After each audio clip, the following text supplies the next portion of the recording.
d'Ankara. On est aussi en ligne avec Samim Akgonoul, historien et politologue, directeur du département d'études turques de l'Université de Strasbourg. Bonsoir. On va commencer tout de suite pour vous faire Bonsoir. travailler un peu sur une carte que l'on va montrer à l'antenne. Elle montre les votes des électeurs turcs en Turquie, les électeurs des grandes villes qui ont voté majoritairement pour Kemal Kılıçdaroğlu, et c'est le cas notamment d'Ankara, d'Istanbul. À l'inverse, au centre, dans les villages, ce sont plutôt des électeurs qui ont fait le choix de Recep Tayyip Erdogan. Ludovic de Foucault en parlait à l'instant, c'est un pays littéralement divisé en deux entre le centre et la périphérie, dont hérite Recep Tayyip Erdogan. Non, je ne crois pas. Je crois que cette carte est trompeuse dans la mesure où on ne voit que les villes, les provinces qui ont voté majoritairement pour l'un ou l'autre candidat. Et on a cette impression que dans les villes en jaune, dans des provinces en jaune, personne n'a voté pour l'opposition. Et dans les villes en rouge, personne n'a voté pour le président sortant. Ce n'est pas vrai, bien entendu. Il y a plusieurs tons de ces villes-là. Mais le clivage existe, mais c'est un clivage socio-identitaire, plutôt qu'un clivage géographique, si j'ose dire. Évidemment, on va voir maintenant comment le président Erdogan, le nouveau président Erdogan, va jongler avec ce clivage socio-identitaire, s'il va utiliser encore les clivages ou s'il va essayer de réunir ces différents segments de la société. Ce mandat, c'est censé être le dernier pour Erdogan. C'est en tout cas ce qu'il a déclaré lui-même lorsqu'il s'est porté candidat. Est-ce qu'il va être différent des précédents, ou bien il va poursuivre dans sa veine nationaliste, sécuritaire, autocratique? Alors certainement, vous avez eu plusieurs versions tout au long de la journée, et de Ludovic également.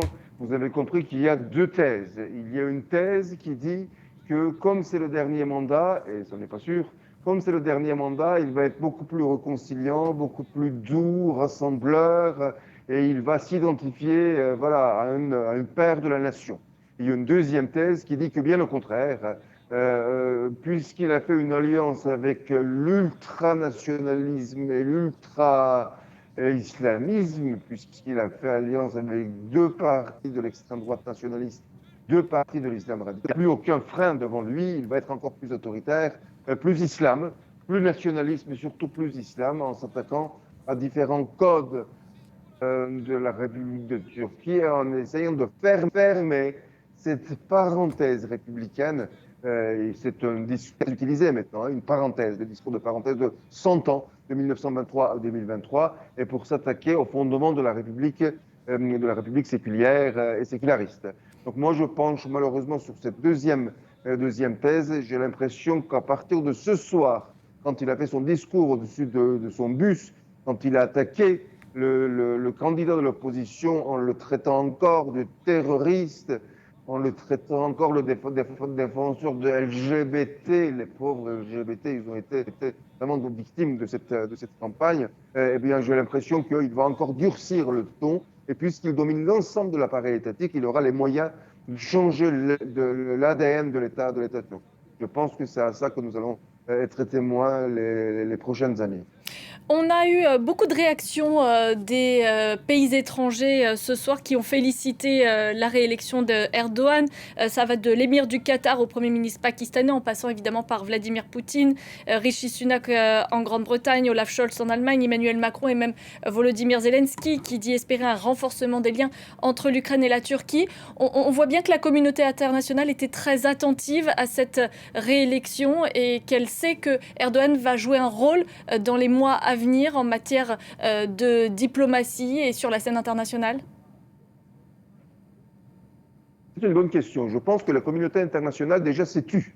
Autrement dit, il est faux de penser que cette communauté internationale, notamment l'Occident, a soutenu ouvertement l'opposition. Au contraire, il y a eu un silence complice, dans la mesure où le remplacement d'Erdogan par l'opposition faisait craindre les capitales occidentales qu'il y aurait un chamboulement des positions de la Turquie vis-à-vis, par exemple, des réfugiés syriens, qui n'en sont pas des immigrés syriens, pour lesquels l'Union européenne a signé un accord unique avec la Turquie. Et idem pour les autres partenaires, la Russie bien entendu, et bien donc les pays du Golfe aussi. Le premier à avoir félicité, c'était l'émir du Qatar. Ensuite, Viktor Orban, donc qui a installé un régime similaire en Hongrie, et ensuite le troisième a été Vladimir Poutine. Vous voyez que les trois premiers sont immédiatement placés pour gagner les faveurs de Erdogan, et ensuite l'Union européenne a commencé à le féliciter en gardant l'espoir de pouvoir travailler avec Recep Tayyip Erdogan. J'ai l'impression qu'ils auront du mal à travailler en harmonie dans la mesure où ce dernier mandat, si celle-ci c'est le dernier mandat, va être le mandat où le président sera le plus agressif en matière de la politique étrangère, surtout pour devenir le leader du monde musulman, à la fois dans la région, mais également des musulmans de la rue européenne, ici même en Europe occidentale. Donc je pense que ces relations seront encore plus difficiles. Et l'un des derniers à l'avoir félicité, c'est effectivement le président américain Joe Biden. Merci beaucoup, Samim Aghonnoul, pour votre éclairage.